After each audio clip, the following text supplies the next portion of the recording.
kabar pemirsa? Kita bertemu lagi dalam program Sumut Sepekan. Program yang menyajikan berita-berita ringan, hangat, dan menarik dalam sepekan terakhir. Bersama saya, Emi Faradisa, pemirsa berikut Sumut Sepekan selengkapnya. Salah satunya objek wisata Danau Sigayung yang berada di Desa Aek Suhat, Kecamatan Padang Bolak, Kabupaten Padang Lawas Utara, tampak ramai didatangi pengunjung. Pengunjung yang masuk ke lokasi wisata sebagian besar mengabaikan protokol kesehatan, seperti tidak menggunakan masker dan tidak mematuhi physical distancing atau menjaga jarak.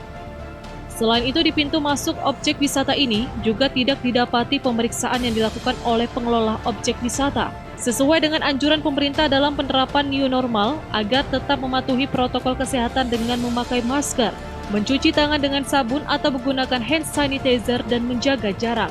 Salah seorang pengunjung mengatakan, saat memasuki tempat wisata Danau Sigayung, tidak ada sama sekali pemeriksaan dan fasilitas cuci tangan yang disediakan oleh pemilik wisata. Kalau untuk protokol Bang, dari pintu masuk tadi sampai kami datang ke tempat tidak ada. Tapi kalau untuk himbauan pengumuman tadi di pintu masuk ada memang tentang protokol kesehatan, yang utamanya cuci tangan, pakai masker, physical distancing atau jaga jarak. Tapi setelah kami dah masuk sampai di tempat, jangankan cuci tangan, pakai masker aja tidak ada Bang di tempat wisata ini. Sebelumnya, tim gugus tugas percepatan penanganan COVID-19 Kabupaten Padang Lawas Utara telah menetapkan 1 orang dinyatakan positif COVID-19. Dengan adanya kasus tersebut, diharapkan masyarakat dapat lebih berhati-hati dalam menjaga kesehatan. Arif Siregar melaporkan untuk Eva Arena TV.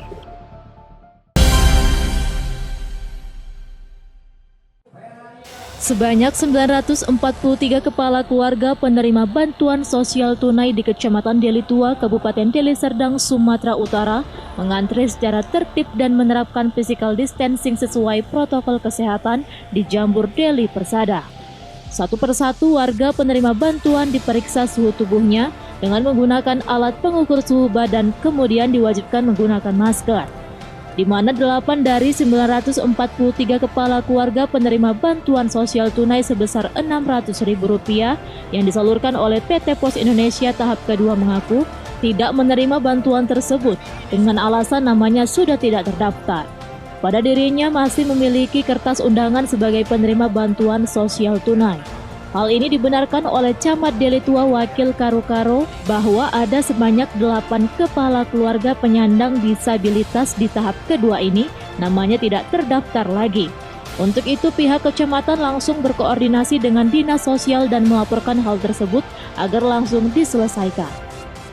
Ini sesuai dengan tahap pertama, jumlah yang diterima oleh masyarakat kita yaitu 943 kakak.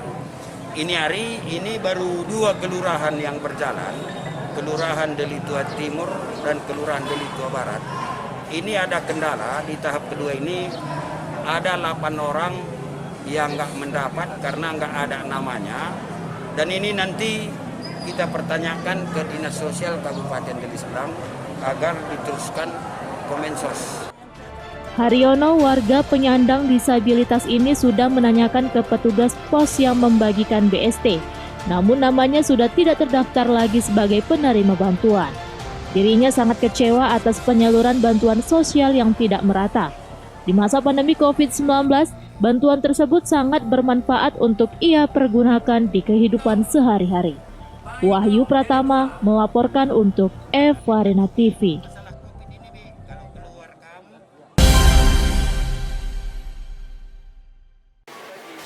Gubernur bersama jajaran Forkompinda Sumatera Utara melakukan inspeksi mendadak di 2 pusat perbelanjaan di Medan.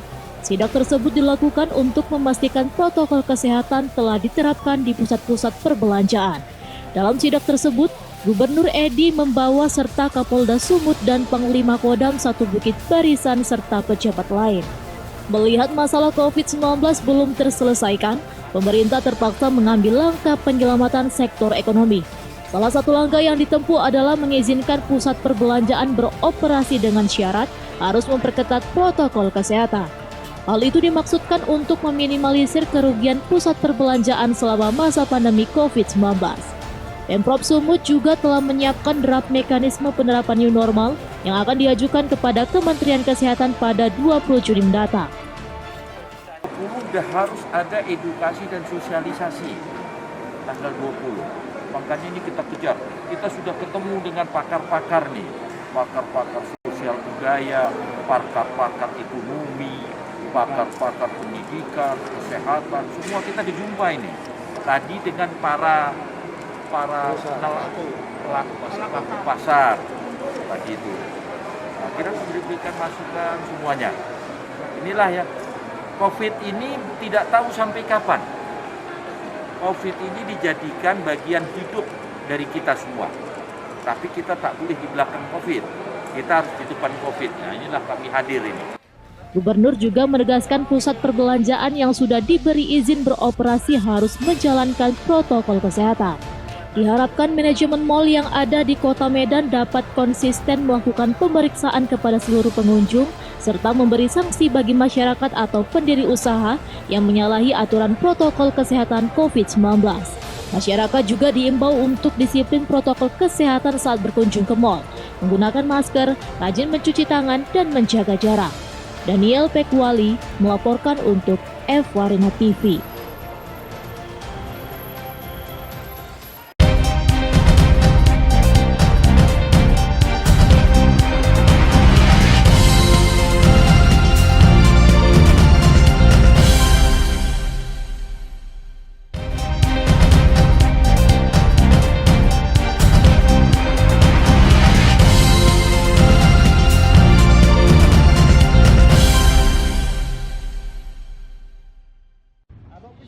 Pasca ditetapkannya Kabupaten Karo masuk zona merah COVID-19, Dinas Pariwisata dan Kebudayaan Kabupaten Karo kembali memperpanjang penutupan seluruh lokasi objek wisata.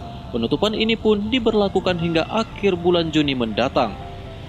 Namun Dinas Pariwisata dan Kebudayaan Kabupaten Karo telah mempersiapkan diri dalam menyambut program New Normal yang kemungkinan akan diberlakukan di seluruh kabupaten kota yang memiliki lokasi wisata. Setelah keluarnya draft dari pemerintah Provinsi Sumatera Utara tentang kajian-kajian peraturan dan ketentuan pembukaan objek wisata, di mana pemilik wisata harus mengikuti protokol kesehatan. Menurut Kepala Dinas Pariwisata dan Kebudayaan Karo, pihaknya masih melakukan rapat koordinasi dengan pemerintah Provinsi Sumatera Utara tentang hal-hal yang menjadi pertimbangan terkait pembukaan kembali lokasi wisata. Selain itu, pemerintah harus memberikan sosialisasi kepada para pelaku wisata untuk mengikuti protokol kesehatan. Dan dengan perpanjangan penutupan destinasi atau objek wisata di Kabupaten Karo, memang kita dari pemerintah Kabupaten Karo memperpanjang penutupan sampai dengan akhir Juni atau tanggal 30 Juni. Kenapa kita lakukan ini? Karena kita juga di dalam status kita sebagai zona merah, kita wajib melakukan hal-hal yang harus kita kerjakan dalam hal menekan penyebaran virus COVID-19 di Kabupaten Karo. Masyarakat dan pelaku wisata tetap diimbau untuk waspada dan menerapkan physical distancing, memakai masker, jaga jarak, mencuci tangan dengan sabun, serta menjaga kesehatan untuk memutus mata rantai penyebaran COVID-19. Chandra Bukit melaporkan untuk F-Warina TV.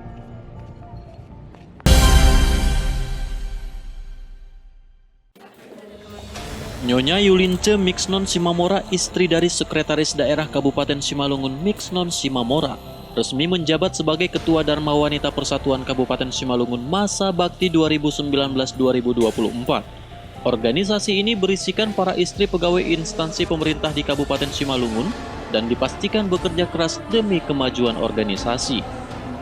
Acara serah terima jabatan ketua baru sekaligus pengesahan pengurusan Dharma Wanita Persatuan Kabupaten Simalungun masa bakti 2019-2024 dilaksanakan di Aula Johan Garingging, Kampus F-Warina Pematang Siantar, Rabu siang 17 Juni 2020.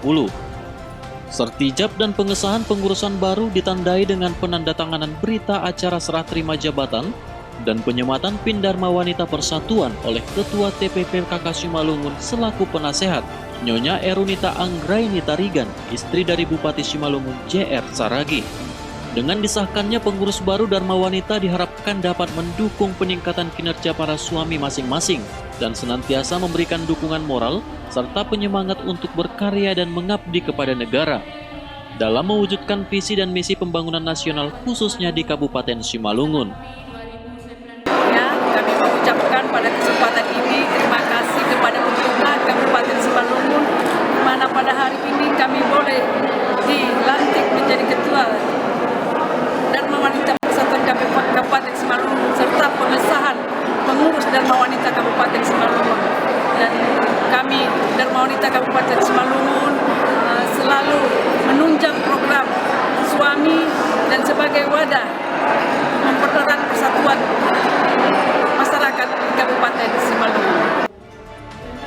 Pelaksanaan acara kegiatan dilakukan sesuai dengan protokol kesehatan, mulai pengecekan suhu tubuh, memakai hand sanitizer, masker, dan jaga jarak tempat duduk yang berlaku untuk setiap tamu undangan. Dosi Simarmata melaporkan untuk Evarina TV.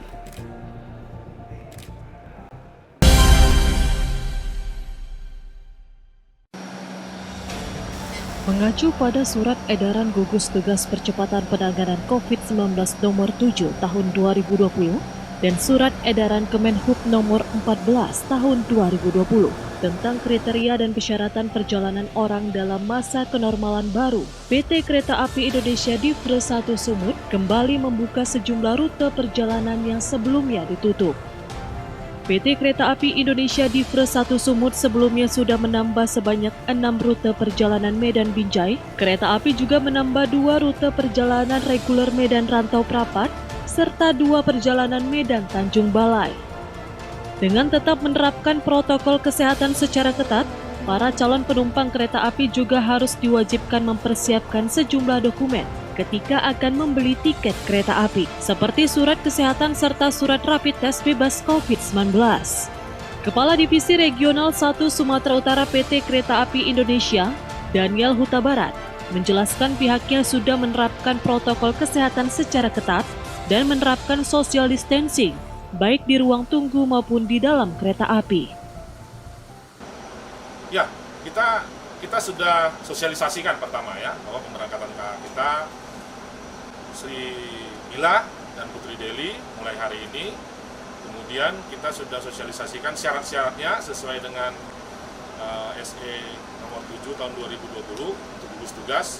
Kemudian turunannya surat edaran Dirjen KA Kemenhub nomor 14 tahun 2020. Jadi syarat-syaratnya jelas di sana bahwa sebelum pemberangkatan kita cek semua persyaratan surat keterangan bebas COVID ya, PCR. PT Kereta Api Indonesia juga hanya menjual tiket sebanyak 70% dari kapasitas tempat duduk yang tersedia. Di hari pertama pengoperasian ini, jumlah penumpang kereta api di bawah 20% dari tiket yang disediakan. Wahyu Pratama melaporkan untuk Evarina TV.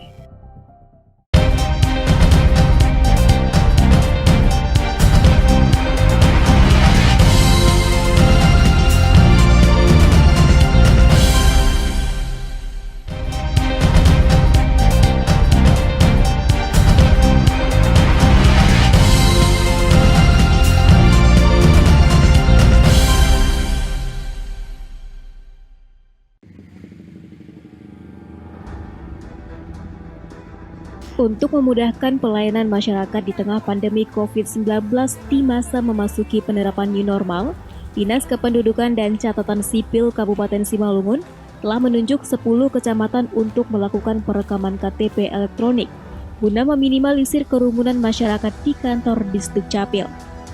Adapun zonasi ke 10 kecamatan tersebut yakni Dolok Batunanggar, Tapian Dolok, Bandar, Bandar Masilam, Hatonduhan, Tanah Jawa, Jawa Maraja Bah Jambi, Panombean Pane, Pematang Bandar, dan Dolok Silau.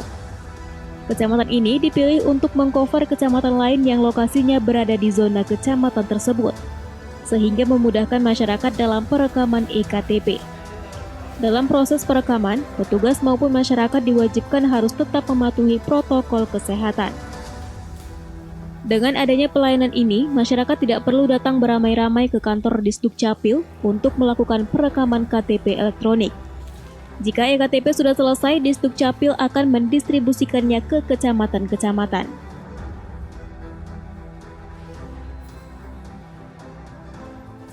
Kalau kita bicara fenomena COVID-19, maka kan cara mengatasinya memutus mata rantai penularan corona itu dengan meminimalisir, memperkecil mobilisasi atau pergerakan warga. Lalu kita mengantisipasi warga kita kan dari 32 kecamatan itu sungguh jauh letak geografisnya. Nah, untuk membatasi mereka tidak semua datang ke Capil, maka sesuai dengan instruksi pimpinan kita Pak Bupati melalui Pak Sekda, maka kita tetapkan ada 10 destinasi atau zonasi perekaman yang ditambah dengan Capil.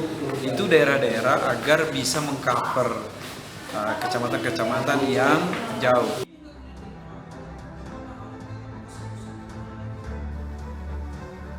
Disdukcapil Simalungun juga telah membuka pelayanan kepengurusan dokumen kependudukan melalui daring atau online di halaman website www.sihobas.online. Dan untuk layanan informasi, masyarakat bisa membuka di laman Facebook Dinas Kependudukan dan Pencatatan Sipil Kabupaten Simalungun. Dosi Simarmata melaporkan untuk Eva Rina TV.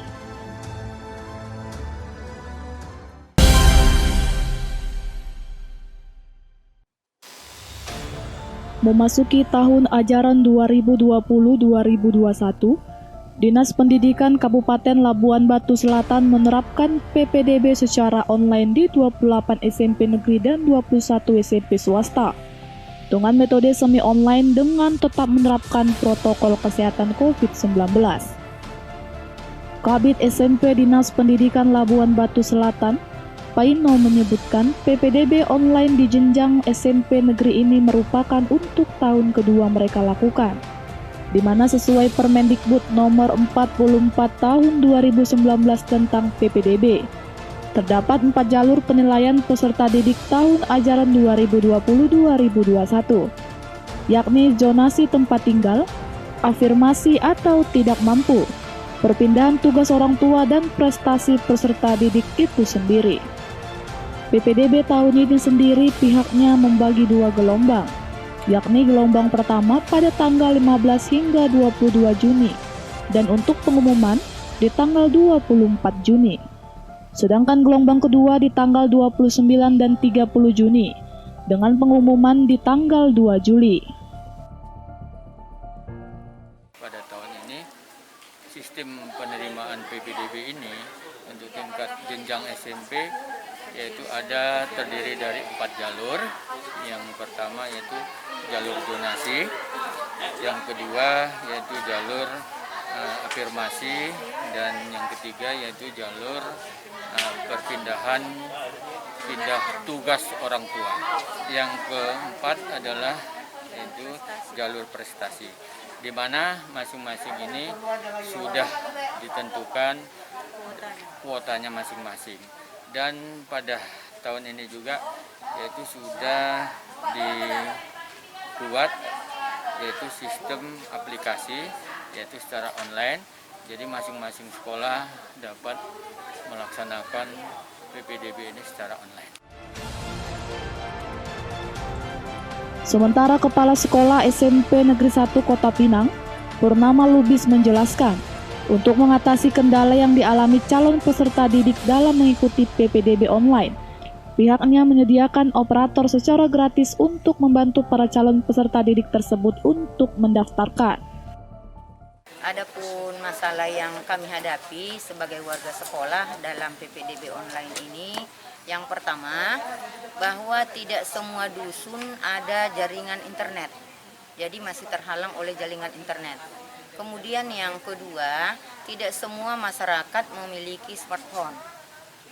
Dan yang berikutnya, ketiga, tidak semua masyarakat memahami bagaimana cara-cara pendaftaran online. Jadi upaya yang kita lakukan, Bu? Jadi upaya yang kami lakukan, kami pihak sekolah menyediakan operator. Ada sebanyak 6 orang Jadi kami membuat pengumuman barang siapa yang mau mendaftarkan anaknya secara online, akan tetapi belum memahami sebetulnya pihak sekolah menyediakan operator untuk mengonline-kannya. Ucok Sitorus melaporkan untuk Evarina TV.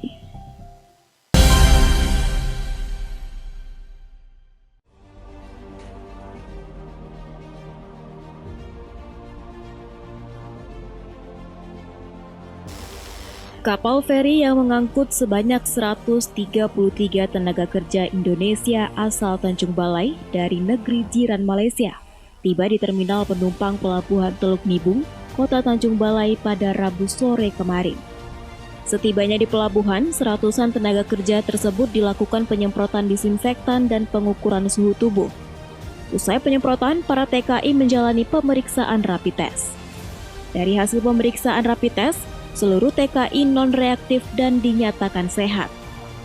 Wali Kota Tanjung Balai mengatakan, pemulangan TKI ini merupakan ketiga kalinya pasca warganya yang bekerja di Malaysia tidak dapat bekerja dan tak memiliki biaya hidup saat COVID-19 melanda negeri jiran Malaysia.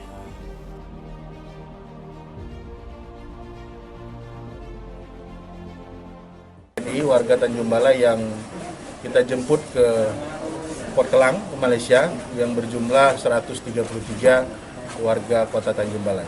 Ini trip keberapa Pak? Tentunya ini kita lakukan yang sudah tahap ketiga, ya tentunya yang berjumlah 420. Ya. Ada yang sakit atau gimana Pak Wali? Alhamdulillah sampai sekarang kita mengecek sehat dan tetap kita melakukan protokoler COVID-19 untuk dalam ketibaan mereka di Kota Tanjung Balai.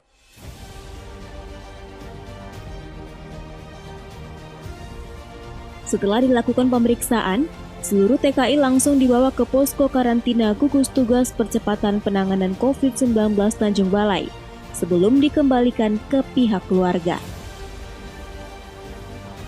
Wanda Pratama melaporkan untuk Evarina TV.